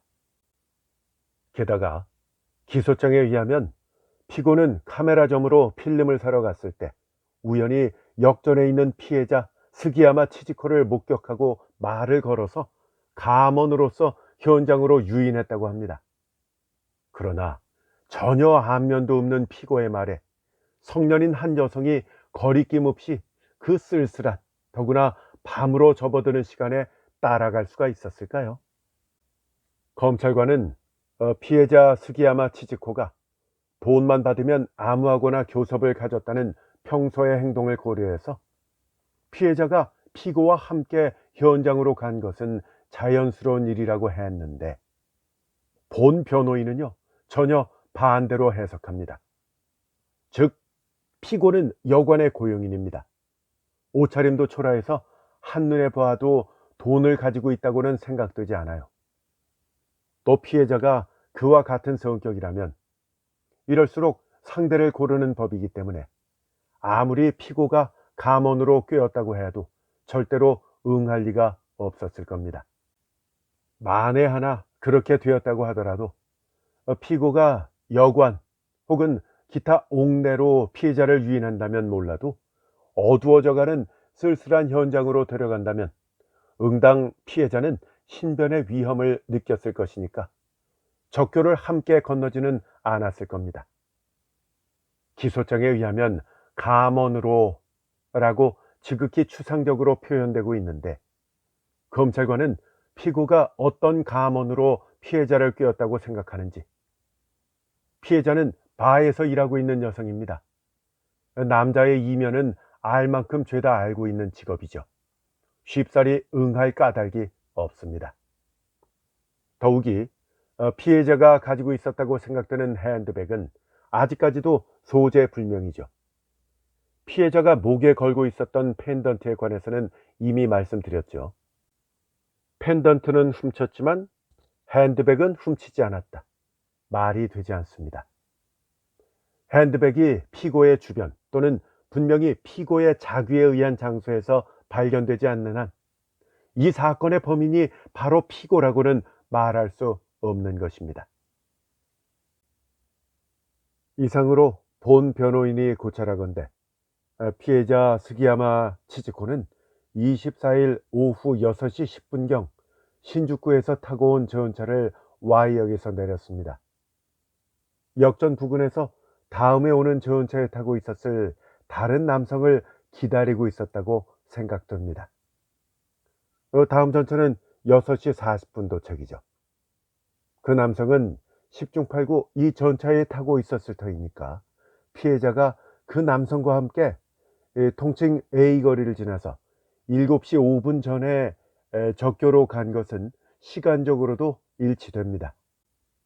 이렇게 생각을 해보면 피해자의 펜던트가 피고가 습득한 A거리 초입의 그 세이코당 시계점 앞에 떨어져 있었던 것이 충분히 이해가 됩니다. 또 상대 남자가 피해자의 애인이라면 오히려 그 시간에 인기척이 없는 숲속으로 함께 들어가는 이 피해자의 심리 쉽게 이해가 되고요. 이렇게 추정을 한다면 피해자의 육체에 손발에 남은 찰과상 외에 다른 상처가 없는 점도 충분히 정당하게 해석이 될 겁니다. 즉 피해자는 그 남자와 숲속에서 합의하에 정교를 하게 된 것이죠. 그리고 그 남자의 혈액형이 앞서 말한 대로 AB형이었는지도 모릅니다. 그리고 B형이었을 수도 있죠. 그런데 어째서 피해자는 강물 속에서 익사를 한 걸까요? 이것은 그 정교 뒤에 피해자와 상대 남자와의 사이에 실강이가 벌어져서 흥분한 남자가 피해자를 강물로 밀어 넣었는지도 몰라요. 혹은 피해자가 물을 마시기 위해서 강가에 웅크렸을 때 몸의 중심을 잃고 떨어졌을 수도 있겠죠. 이런 경우에 상대편 남자는 몹시 놀랐을지 모르겠지만 그로서는 피해자와의 밀회가 다른 사람에게 알려지고 싶지 않는 비밀이었기 때문에 그대로 내버려 두고 도망쳤는지도 모릅니다. 그렇다면 이것은 살인사건이 성립되지 않죠. 요컨대 이상과 같은 여러 점으로 미뤄서 피고 아니 렌페이가 피해자 스기야마 치지코를 강간 살해했다는 증명은 아무데도 없습니다. 즉 피고 아니 렌페이는 절대로 무죄인 것으로 사료됩니다. 나는 이렇게 변론했다. 이 변론 가운데 내가 오카시 유키코가 보여준 에브라함 소운튼 사건을 인용한 것은 말할 나위도 없다. 결국 아니 렌페이는 1심에서 무죄 판결을 받았다. 나의 주장을 재판관은 전면적으로 인정해 준 것이다. 물론 검찰 측은 사실 오인 혐의로 공소했다. 결론을 먼저 말하자면 2심도 무죄였다. 그래서 검찰관은 자신을 잃었는지 상고를 하지 않았다. 이 2심 판결의 전야 나는 잠을 이루지 못했다. 이 재판은 저널리즘의 화제에 올랐었다. 이때까지 신문과 주간지는 사건의 내용과 재판 과정을 모두 써왔다. 사건이 사건인 만큼 한간의 호기심을 불러일으킨 모양이었다. 그리고 얼핏 보아서 무너질 것 같지 않은 물적 증거인 펜던트, 그리고 혈액형의 문제를 분쇄한 나의 이론을 칭찬해 주었다. 게다가 왕복 도보 시간에 의한 범행 시간이 너무 짧은 것을 산출해낸 내 상황 증거의 격파는 다른 유명한 사건에도 공통되는 데가 있었다. 그것은 피해자에게 외부 상처가 없는 점에서 외부의 공격에 의해서 익사했다고는 단정할 수 없으며 피해자가 실족해서 강물에 떨어졌는지도 모른다라는 추론이 그 쐐기의 하나가 되었다. 그렇게 되면 이 살인사건은 유야무야하게 사라지고 만다. 이것도 유키코가 찾아준 에이브러함 소운튼 사건이 힌트였다. 2심이 원 판결을 뒤집어서 피고를 유죄로 한다면 응당 나는 최고 재판소에 상고할 작정이었다. 만약 2심이 원 판결대로라면 검찰 측은 최고 재판소에 상고할 것이다. 나는 그렇게 각오하고 있었다. 한편으로는 1, 2심이 모두 무죄가 된다면 어쩌면 상고는 없을지도 모른다는 생각이 들었었다. 이 예상은 그 당시로는 반반이었는데 앞서 말한 대로 2심도 무죄였고 검찰은 상고를 포기했다. 내가 2심 판결의 전날 밤 잠을 설친 것과 마찬가지로 오카시 유키코도 거의 잠을 자지 못한 모양이었다. 그녀는 그날 아침 충혈된 눈으로 나와 함께 법정에 갔다. 아니 씨도 어젯밤은 구치소에서 잠을 잘 못 잤겠지요? 유키코는 재판소로 향하는 차 안에서 나에게 물었다. 응, 그렇겠지. 2심이 고비니까. 나는 1심 이후 아니 램페이를 구치소로 찾아가서 그와 빈번히 만났었다. 아니 램페이는 몸이 건장한 사나이인데 그야말로 미나미 규슈 태생다운 큰 눈과 평평한 코, 그리고 두툼한 입술을 가진 관골이 붉어진 얼굴이었다. 말이 적고 동작도 느려서 지능은 높지 않지만 선량해 보이는 사나이였다. 구치소의 직원에게 물어보니까 유순한 모범적인 미결수라고 말했다. 아니 씨는 자기가 무죄가 된다고 기대하고 있나요? 유키코는 나에게 물었다. 뭐 말로는 뚜렷하게 밝히지 않지만 물론 그 희망은 가지고 있겠지. 속으로는 이심의 귀출을 걱정하고 있을 거야. 여기서 나는 생각이 나서 말했다. 아, 맞아. 그 아니 씨는 말이야. 무죄가 돼서 석방되었을 때의 일을 생각하고 있더구만. 이제 슌슈장에서는 써주지 않을 것이라면서 걱정하고 있었어. 차 안에서 우리는 운전사가 눈치채지 못하게 손을 맞잡고 있었다. 유키코는 한참 생각하고 나서 이렇게 말했다. 저 선생님, 아니 씨를 우리 사무실에 나오게 하면 어떨까요? 우리 사무실로? 네. 지금 심부름을 보낼 사람이 없잖아요. 오다시로는 약간 미안할 때가 있고요. 아니 씨라면 홀가분하게 막일을 부탁할 수 있어요. 그래? 그거 좋을지도 모르겠는데. 유키코의 말대로 내 사무실에는 그런 심부름을 할 남자가 없었다. 아니 씨라면 청소를 비롯해서 막일도 시킬 수가 있다. 나는 아니 씨라면 편리하긴 하지만 마음 한구석에는 얼른 그 이야기에 쏠려서는 안 될 것 같은 망설임이 있었다.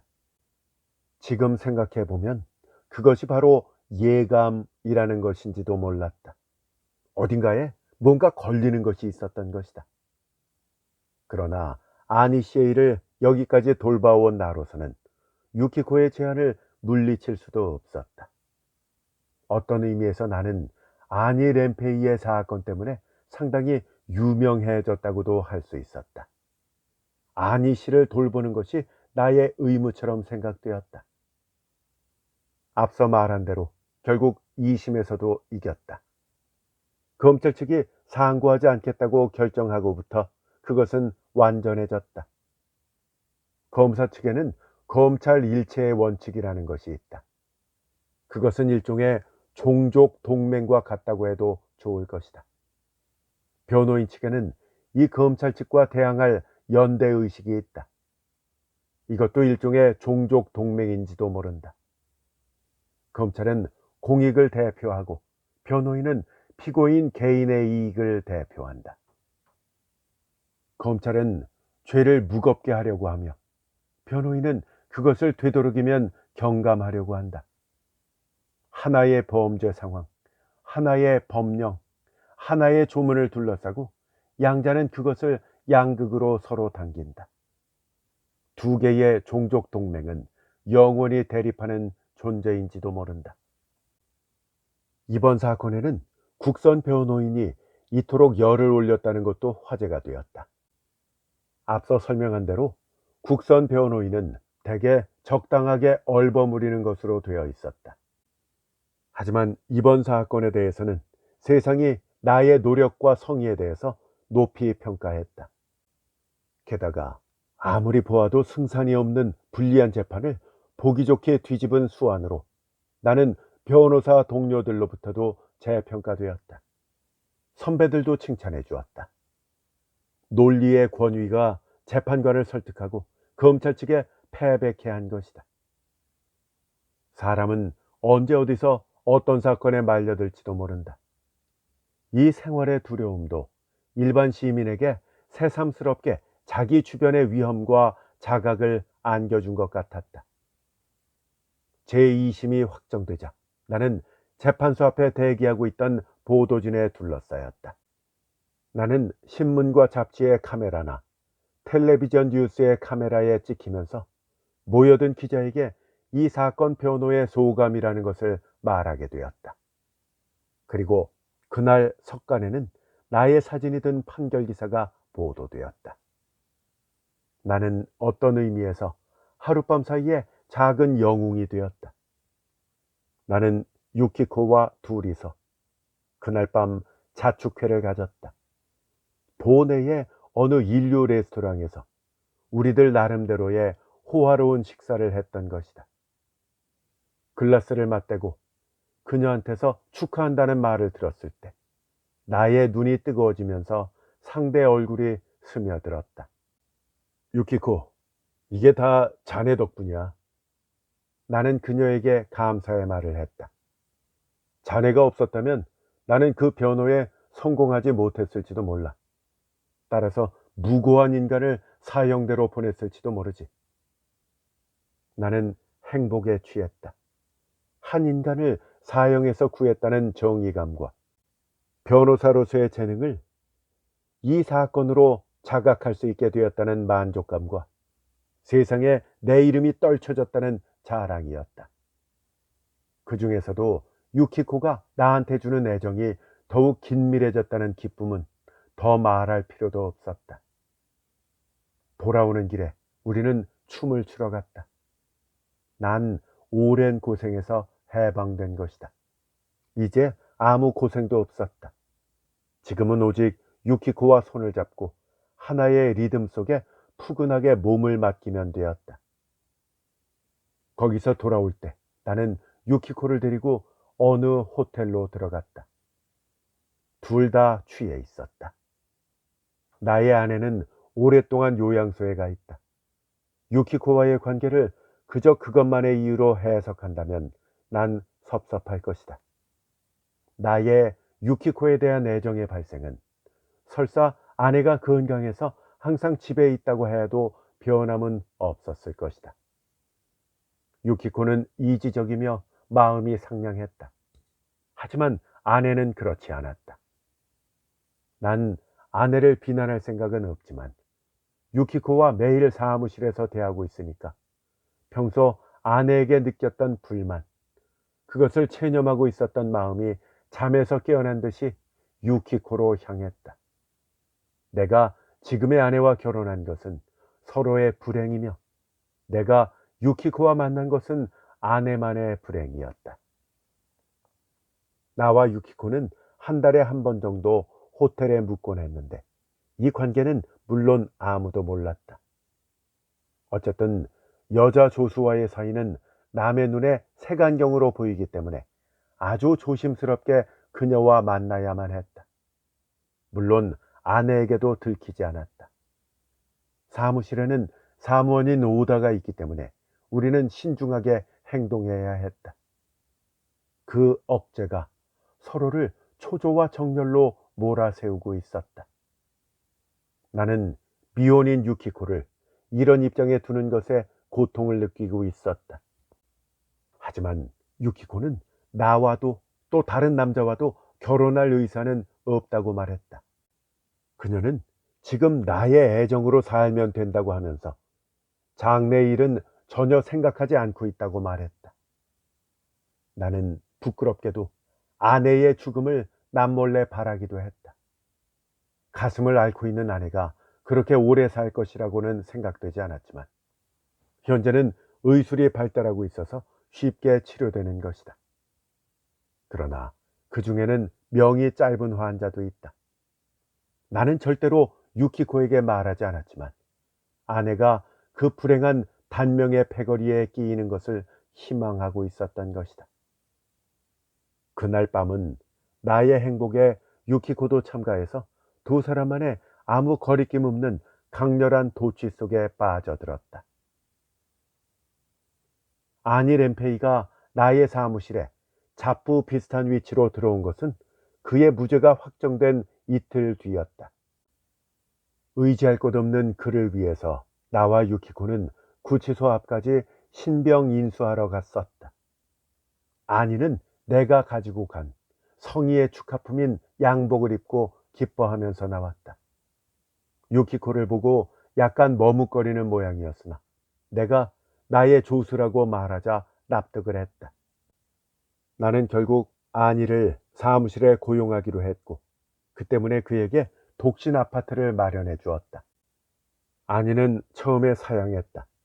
사무실의 한 구석에서 자면 된다고 말했던 것이다. 하지만 이 빌딩에서는 숙박은 하지 못하게 되어 있었다. 게다가 잘만한 장소도 없다. 안이는 모든 비용을 내가 냈기 때문에 몹시 감사하고 있었다. 그는 이것도 준비를 해준 것이지만 산뜻한 스텐칼라 양복을 입고 이튿날부터 사무실에서 일했다. 부지런했다. 동작은 약간 느리고 별로 교육을 많이 받지 못했기 때문에 심부름을 보낼 때는 몇 번이고 다짐을 해야 했지만 무슨 일을 시켜도 조금도 싫어하지 않았다. 그가 와주어서 사무실에 청소를 했던 유키코나 오다의 수고가 덜어졌다. 더욱이 바깥 심부름이 얼마나 편리해졌는지 모른다. 아니 램페이는 처음에 유키코를 아가씨라고 불렀다. 몇 번이나 주의를 주고 나서야 그는 겨우 오카하시 양 하고 부르게 되었는데 그녀를 보는 눈이 마치 여주인한테 대하는 것 같았다. 내가 시키는 말보다도 유키코의 말을 더 잘 들었다. 좋은 사람이 와줘서 정말 다행이에요. 하고 유키코도 좋아했다. 그러나 그것은 지금에 와서 생각하면 잠깐 동안의 평화였다. 한 2개월쯤 지나자 아니 램페이는 슬슬 그 본성을 나타내기 시작했다. 그는 무죄 방면된 직후 나를 보고 그 사건은 이제 끝난 거죠. 저는 앞으로 절대로 그 사건으로 불리는 일은 없겠죠. 하고 집요하게 다짐을 받은 일이 있었다. 그렇다니까 재판은 한 사건에 대해서 판결이 확정되면 본인에게 어떤 불리한 일이 생기더라도 다시는 그걸 문제 삼지 않기로 되어 있어. 나는 그렇게 말하며 그를 안심시켰던 것이다. 그러나 나중에 생각을 해보니까 그것은 아니가 자기의 안전을 확인하기 위한 것이었다. 아니는 사무실에 돈을 조금씩 속였다. 가령 뭔가를 사러 보내면 거스름돈을 떨어뜨렸다고 했다. 그리고 가지고 간 돈을 죄다 잃었다고 하면서 다시 돈을 가지러 되돌아온 일도 있었다. 또 사무실에서 가끔 돈이 분실되었다. 어떤 때는 오다의 지갑이 벽에 걸어둔 양복 호주머니에서 송두리째 없어진 일도 있었다. 나는 기분이 언짢았다. 유키코도 얼굴을 흐렸다. 그때까지 단 한 번도 없었던 일인 만큼 아니의 소행이 틀림없었다. 그러나 직접 충고하는 것도 못하고 해서 그가 없는 사이에 돈 같은 것은 서로가 각자 주의하도록 말했다. 오다는 젊은 만큼 참을 수가 없는 모양이었다. 아니는 도벽만 있는 것이 아니었다. 그는 유키코에게 이상한 행동을 보이게 되었다. 그녀는 샅샅이 나한테 알리지는 않았지만 언젠가는 물을 끓이는 칸막이 속에서 벼랑간 아니한테 손목을 잡혔다고 말했다. 또 언젠가는 오다도 나오기 전에 그녀가 사무실에 나왔더니 청소를 하고 있던 아니가 이상한 웃음을 흘리면서 다가와서 벼랑간 그녀의 등을 손으로 쓰다듬었다고 한다. 제 판단이 너무나 소홀했던 것 같아요, 선생님. 하고 유키코는 나에게 말했다. 아니가 석방되면 이 사무실에 쓰자고 말한 것은 바로 그녀였기 때문이다. 그 사람은 우리가 생각한 것처럼 선량한 사람이 아닌가 봐요. 우리는 서로 불안한 눈으로 쳐다보았다. 단순히 아니가 그런 불량성을 나타낸 것만이 아니었다. 그가 무죄를 받은 그 사건도 어쩌면 하는 생각이 들었기 때문이다. 그럴 리는 없다. 그럴 리는 있을 수가 없다. 하고 나는 마음속으로 부르짖었지만 그 불안은 아니의 행패를 볼 때마다 더해갔다. 그런데 아니는 34살의 사나이다. 독신으로 수입도 적어서 아무 재미도 없겠지. 만약 적당한 여자가 있으면 결혼시켜줘도 좋다.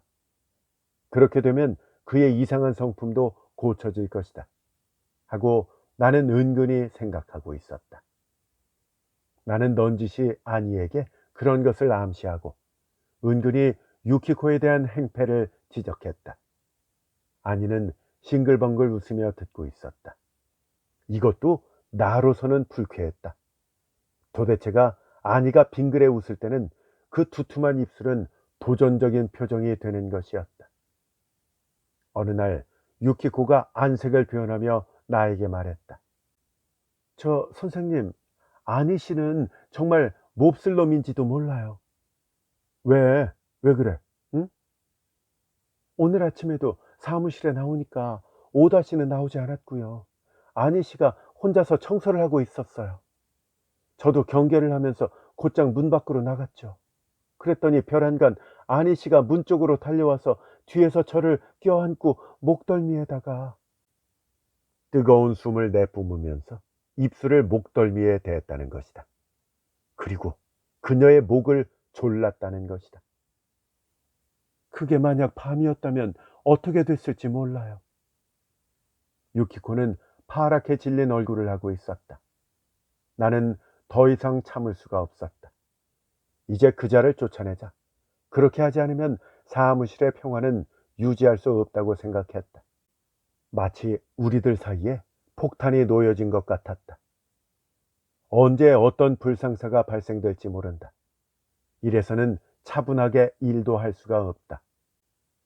국선 변호를 맡았던 내가 여기서 그를 해고하는 것은 괴로운 일이었다. 더욱이 사건은 세상에 큰 화제가 되었던 것이다. 전에 피변호인을 냉대한다면 세상은 나를 어떻게 볼까? 인정 없는 변호사라고 생각할 것이다. 또 아니 덕분에 내 이름이 알려졌기 때문에 나는 아니를 도구 삼아 이름을 팔았다고 생각될지도 모른다. 실제로 아니는 이 빌딩 사람이나 근처의 사람들에게 우리 선생님은 나 때문에 출세했어요. 난 선생님의 은인이에요. 하는 소문을 내고 있는 모양이었다. 그런 말을 유키코도 오다도 바깥에서 듣고 와서 나한테 말했었다. 나는 이때까지 참고 있었지만 끝끝내 참을 수가 없어서 아니를 불렀다. 유키코와 오다는 일부러 외출시킨 뒤였다. 내가 아니에게 유키코에 대한 그의 비상식적인 행동을 나무라고 해고를 암시하면서 엄중히 따지자 그는 예사로운 얼굴로 듣고 있었다. 아니 램페이가 머리를 숙일 줄 알았는데 호주머니에서 담배를 꺼내서 피우기 시작했다. 선생님, 지금 나한테 질투하고 있는 겁니까? 그는 두 다리를 펴고 일어서며 놀랄 만한 말을 했다. 뭐라고? 질투라니? 그렇게 안색을 변하실 필요는 없어요. 나는 선생님과 유키코 양이 어떤 관계인지 다 알고 있으니까요. 자네 지금 무슨 말을 하고 있는 거야? 숨겨도 안 돼요. 선생님이 아무리 말을 잘하는 변호사라도 내 눈은 못 속이거든요. 나는 A거리의 여관에서 일했기 때문에 남자와 여자 사이는 싫도록 보아왔어요. 이래봬도 그 방면의 눈은 보통이 아니거든요. 아니 램페이는 이렇게 말하며 비웃었다. 내가 머뭇거리고 있자 그는 야유하듯이 이렇게 말을 계속했다. 선생님에게는 부인이 계시죠? 그런데도 유키코 양을 차지했어요. 전부터 여기 있는 오다도 눈치를 채지 못했으니까 참 교묘합니다. 나는 여편네가 없어요. 그러니까 나한테도 가끔씩 유키코 양을 만지게 해주세요. 나는 기가 찼다. 자네는 지금 허무맹랑한 말을 짓거리고 있어. 그런 말을 하게 되었으니 도저히 이 사무실에 둘 수는 없어. 이제 나가주게. 그래요? 그럼 선생님은 지금 나를 내쫓는다 이 말입니까? 그는 별로 놀라지도 않으면서 말했다. 자네가 그런 불순한 생각을 가지고 있는 한 어쩔 수 없네. 난 자네를 위해서 재판 이후 줄곧 도시락을 들고 다니면서 애를 써왔는데 더 이상 돌볼 수가 없게 된 거야. 선생님은 나한테 은혜를 베푼 게 아닙니까? 변호료가 제대로 안 들어와서 불만이군요. 하지만 말이죠. 나 쪽에서 말한다면 선생님은 내 덕분에 출세하신 거예요. 이쪽에서 거스름돈을 받고 싶은 심정이고요. 이 자네는 이 다른 사람들한테 그런 소문을 퍼뜨리고 있지? 선생님 귀까지 들어갔군요. 아마 유키코 양이나 오다 씨가 고자질을 했겠지만 그건 당연한 일이거든요. 좋아. 아무튼 더 이상 이러쿵저러쿵 말할 필요는 없을 것 같아. 자네도 여기 그만두는 게 좋을 거야. 아, 그래요? 네, 알겠습니다. 아니 램페이는 한참 동안 담배를 피우고 있더니 빙그레 웃으면서 나를 내려다보면서 말했다. 자, 그러면요. 저 선생님, 그렇다면 내가 그 Y 사건의 진상을 세상에 퍼뜨려도 좋을까요? 진상? 진상이라니. 그 사건이요. 내가 한 거예요. 진범은 나란 말이에요. 아니 램페이는 자기의 평평한 콧등에 집게 손가락을 갖다 대었다. 아, 역시 그랬었구나. 나는 가슴속에 묵직한 물체가 떨어진 것 같은 충격을 받았다. 이제 내가 이런 말을 짓거려도 재판정에 설 걱정이 없거든요. 그건 선생님이 계속 그렇게 말씀해 주셨고요. 그러니까 내가 진실을 까발리면 나는 피해 볼 것이 없지만은 선생님은 아주 불리하게 되겠지요. 어쨌든 내가 한 일이 아니라고 열심히 변호를 하셔가지고 진범이 나를 무죄로 해주셨으니까 말이에요. 이 변호사로서의 수완은 평가되더라도 세상의 욕은 선생님한테 집중될 거예요. 아니는 이렇게 비아냥거리며 말했다. 그게 무슨 소리야? 자네가 진범이라고? 그럼 어떻게 그 짧은 10분이라는 시간에 그런 범죄를 저질렀단 말이야? 펜던트를 주었다는 것은 아니의 거짓말인지도 모른다. 그러나 그는 어떻게 해서 피해자인 스기야마 치치코를 전혀 안면도 없으면서 어두워가는 현장으로 쉽사리 유인할 수 있었던 것일까? 슌슈장 여관에서의 왕복 보행 시간을 아무리 단축을 한다 해도 그 범행은 무리다. 그것이 과연 가능했을까? 나의 의문에 아니 램페이는 실실 웃으면서 이렇게 대답했다. 그건 말이에요. 이렇게 된 거예요. 난 슌슈장을 그날 저녁 6시 10분에 나와서 역전 카메라점에 6시 40분경에 도착했어요. 바로 그때 그 여자가 역전에서 서성거리고 있는 것을 보았죠. 도쿄 사람 같은데 참 멋진 여자가 있구나 하고 생각하면서 카메라점으로 들어가서 손님한테서 부탁받은 필름을 샀어요. 돈을 내고 하는데 한 5분쯤 지나서 가게를 나오니까 그 여자가 어떤 남자와 함께 A거리 쪽으로 가는 모습이 보였어요. 그걸 보고 나는 이맘때 A거리를 도쿄 사람이 지나가는 것은 적교 다리를 건너서 한적한 숲속으로 들어가려는 것일 게다 하고 생각을 했어요. 왜냐하면 나는 여관에 있었기 때문에 아베크가 밤이 되면 그곳으로 가서 부둥켜 앉는 것을 알고 있었거든요. 아직 계절도 빠른데 벌써 나타났구나 싶었죠. 게다가 그 여자 얼굴이 예뻤기 때문에 그 뒤를 따르게 된 거예요.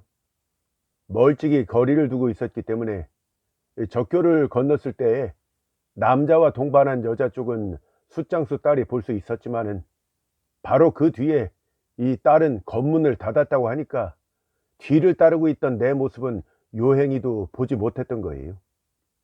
생각했던 대로 두 사람은 숲속의 풀을 헤치며 강가로 가더군요. 내가 살며시 다가가도 모르고 두 사람은 선체로 연신 키스를 하고 있었어요. 아마도 상대는 중년 남자 같았어요. 내가 군침을 삼키면서 보고 있는데 남자는 여자를 풀밭에 눕힙디다. 드디어 시작하는구나 하고 여겼어요. 근데 말이죠. 이때 나는 좀 이상한 생각이 울컥 치솟는 것을 느꼈어요. 저런 멋진 여자를 다른 놈한테 먼저 손대게 하는 것은 아깝다. 이런 생각이었죠. 난 벌써 재미가 있으니까 들여다보자 하는 생각은 사라지고 오랫동안 여자의 살결을 몰랐기 때문에 무의식 중에 거기로 뛰어나갔어요. 그러자 그 남자놈은 깜짝 놀라서 여자한테서 떨어지더군요. 야! 하고 한마디 소리쳤더니 웬일인지 신사 차림의 그놈은 쏜살같이 달아나고 말았어요. 아마도 그런 데서 실강이를 벌여서 여자를 데리고 온 것이 알려지게 되면 좀 난처한 신분이었는지도 모르겠어요. 하지만 아무리 그렇더라도 이 참 매정하게도 여자만 남겨놓고 혼자서 도망친 거예요. 난 거기서 도망치려는 여자 곁으로 다가가서 내 말을 들어라 하고 그 앞에 우뚝 섰지요. 여자는 겁에 질려서 말도 못하더군요. 내가 어깨를 껴안았을 때 비로소 소리를 질렀고요. 말을 들을 것 같지 않아서 난 여자의 뺨을 대여섯 대 계속 후려갈겼어요. 그랬더니만 여자는 조용해지더군요. 난 여자를 눕혀놓고 야욕을 채웠습니다. 여자는 그 뒤에 일어서더니 무서운 얼굴로 허리띠를 죄고 있는 나를 노려보더군요. 나는 그때 여자가 당장에 경찰에 신고하겠구나 하고 생각했어요. 그래서 여자의 어깨를 세게 밀쳤죠. 여자는 비틀거리면서 두세 바퀴 돌았는데 등이 내 쪽으로 돌려졌을 때 강 쪽으로 와락 밀어버렸죠. 여자는 찍소리도 못하고 마치 돌처럼 강물로 떨어졌습니다. 그렇게 해놓고 문득 아래를 보니까 어두운 풀밭 사이에 뭔가 번쩍거리는 것이 떨어져 있지 않겠어요? 그게 여자가 가지고 있었던 펜던트였어요. 서로 엉켰을 때 목에서 떨어진 것 같아요. 난 그걸 호주머니에 넣었지요. 왠지 좀 아까운 생각이 들었거든요. 또 이런데 이런 것이 떨어져 있으면 탈로 날까봐 두렵기도 했고요. 근데 또 하나, 거기에 핸드백이 떨어져 있더군요. 이건 좀 안 되겠구나 생각해서 그걸 주워가지고 한 50m쯤 떨어진 숲속의 나무 뿌리 쪽을 파서 그 속에다 묻었어요. 그 위에다가 풀을 덮어버렸기 때문에 아무도 모르게 끝난 거죠. 아무튼 거긴 숲이 우거져 있고 풀이 많잖아요. 그런 일로 해서 시간이 늦어서는 슌슈장의 사람들이 수상쩍게 생각할 것 같아서 불이 나게 적교 다리를 건너서 돌아간 겁니다. 요행이 아무도 보지 못했어요. 나는 빨리 돌아가려고 서둘러서 숯가게 옆에서 트럭의 꽁무니에 뛰어올라서 슌슈장의 30m쯤 앞까지 왔어요. 적교 다리 그 어귀의 숯가게에서 슌슈장 근처까지는 걸으면 20분이지만 트럭으로는 겨우 2, 3분 정도거든요. 내가 트럭 꽁무니에 매달려 있는 것은 다행히 아무도 보질 못했지요. 뭐? 트럭을 타고 갔다고? 나는 숨이 가빠졌다. 그 트럭이 어떤 거였지? 뭐 그냥 지나가는 트럭이었어요.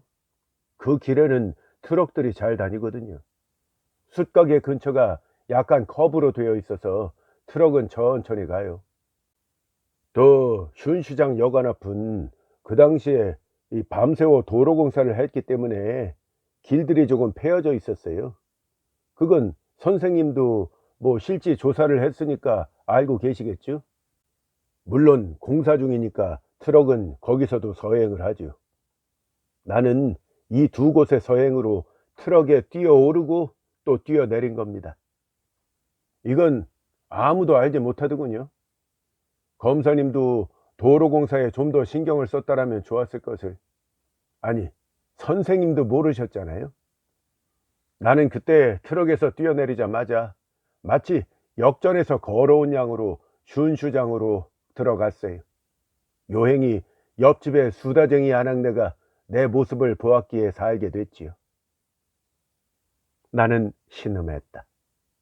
그런 내 얼굴을 보고 아니 램페이는 눈을 가늘게 떴다.